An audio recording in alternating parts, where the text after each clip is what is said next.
All right. Great recap from this past weekend. I thought our fans were awesome, and it was a fun game for our players. You know, it's a physical game, but I thought our guys went out there and competed and did a great job. But certainly excited about the challenge in front of us now, going to Michigan. Talented team. You know, I think that last I looked, they've got 5 guys that are projected to be drafted in the first round. They've got talent across the board, and you know, certainly have the ability to play a really good game. So it's going to be a good challenge for our guys, especially making the trip there to a place that we haven't been before. Middle left, Eric. You mentioned the 5 projected first round, and 2 of those are on the interior defensive line, kind of right next to each other. Yeah. What makes that duo so good, and kind of how can they cause problems for an offense? Yeah, you watch them; they're game wreckers, right? They're guys that you have to have a game plan for.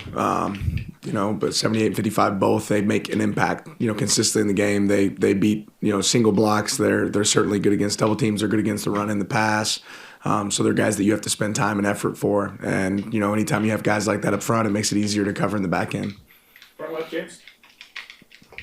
Following with that, what makes Zero Stewart so effective off the edge for them? Yeah, it's power and twitch. You know, again, plays with power, but it also has speed and twitch and ability. So it's not just certainly not a finesse rusher. He plays it a certain way, but he's a talented guy. Back left, Aaron. Michigan's tight end, I think, leads in yards, targets, touchdowns. Just what have you kind of seen from him on film, and what makes him dangerous and also available for those stats? Yeah, I mean, he's versatile. You know, they use him in a lot of different ways. He's the guy that you have to know where he's on the field at all times. They move him all over the place. He can split out a wideout and be one of the best wideouts in the field, and then line up, you know, in the backfield or line up at tight end and be the best at that position. So he's a really talented player that they're going to find ways to use, right? He's an important piece of their offense. Back right, Brett.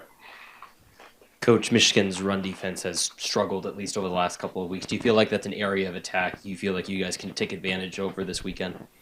Well, I mean, it's something we're preparing for is the ability to be able to run the ball on a team like this. I think that's important when you play in games like this. They've always been a really physical run game, you know, team. They've always done a good job of running well, and I think our offense and our team is most efficient when we have a good run game going. So that'll be an important piece for us to try to figure out.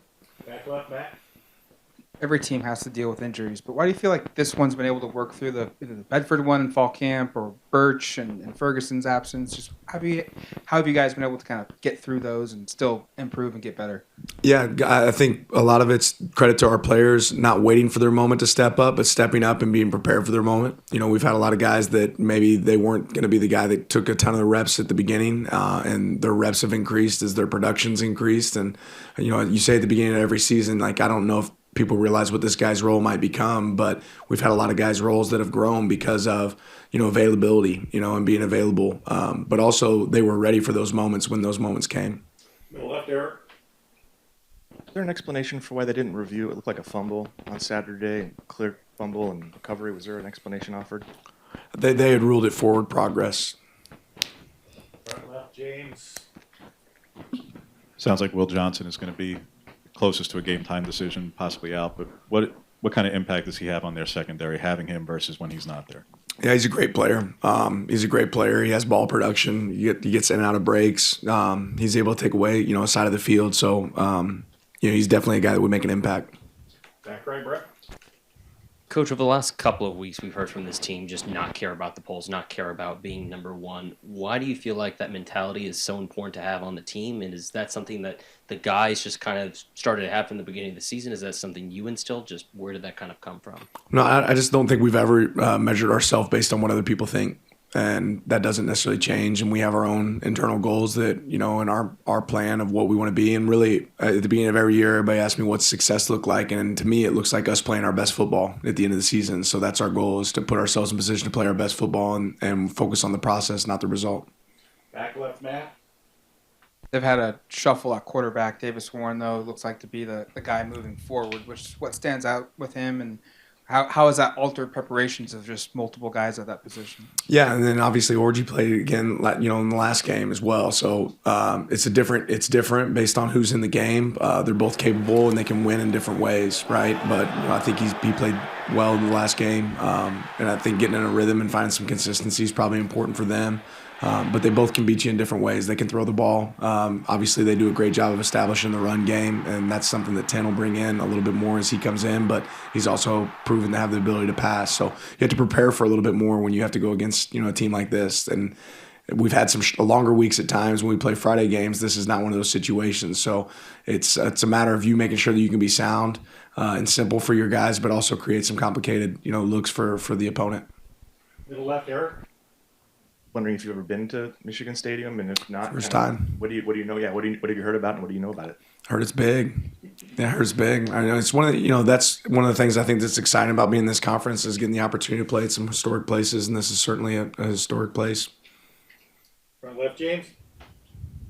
What'll go into managing the guys who are sitting on 4 games and whether or not they redshirt, whether it's Tion or Blake or Rod, because you do have some depth there. Will you bother to travel those guys, or will you try to avoid that? Yeah, we'll keep that in house. We always make the best decision for the players on our team and our team.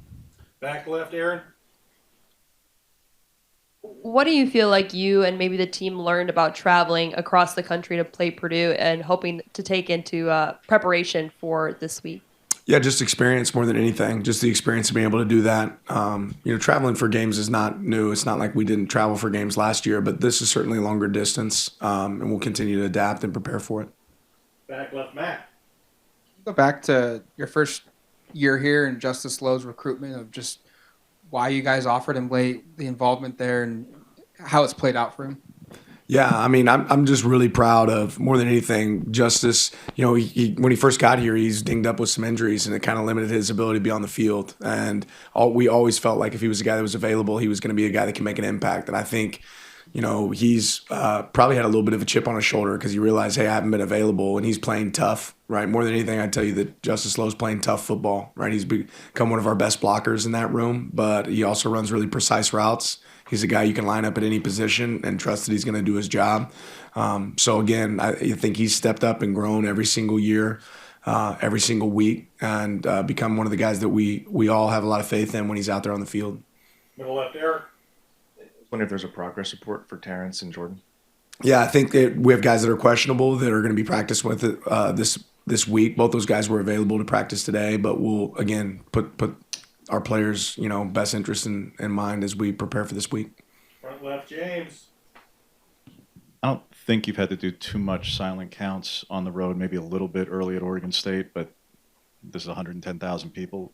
How do you feel like that aspect of things in practice and from snap-wise from Pancho, how that's gone for the last 6 weeks? Yeah, we always prepare for it. So we prepare for it in games that we're not in games that it'll be necessary. So it's something we carry all the way through fall camp, and you always have a plan based on if it's something that's necessary or not, and assess it when you get there. Back left, Aaron. Since year one, you've always done a little Halloween get-together. What was your favorite costume from last night? Good question. Seeing Coach Stein dressed up in Paw Patrol was pretty good. Trying to think what else was out there. Yeah, I think the Lapoy boys were both like Mario and Luigi, so those were pretty good looks. Back left, Matt.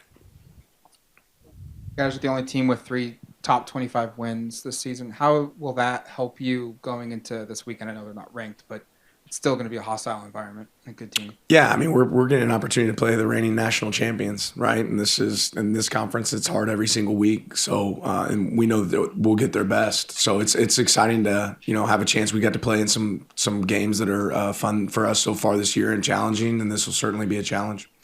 Front left, James. Looked like Shaq was in a walking boot, and Kamari may not have been around this past weekend. Just what's their statuses at the moment? Yeah, I think they'll both be good. Last question, James. From their run game and their 2 backs, what makes them effective, and how Mullings has been able to convert from linebacker and turn into a lead rusher for them? Yeah, just more than anything, they don't go down on first contact. They're guys that break tackles. They do a great job of winning at the point of attack. Their offensive line moves people. This is one of the better offensive lines that we've gone against, if not the best. And again, they're always adding extra hats, whether it's another tight end, fullback body types at times. They do a great job of getting extra hats at the point of attack. Thanks, Coach.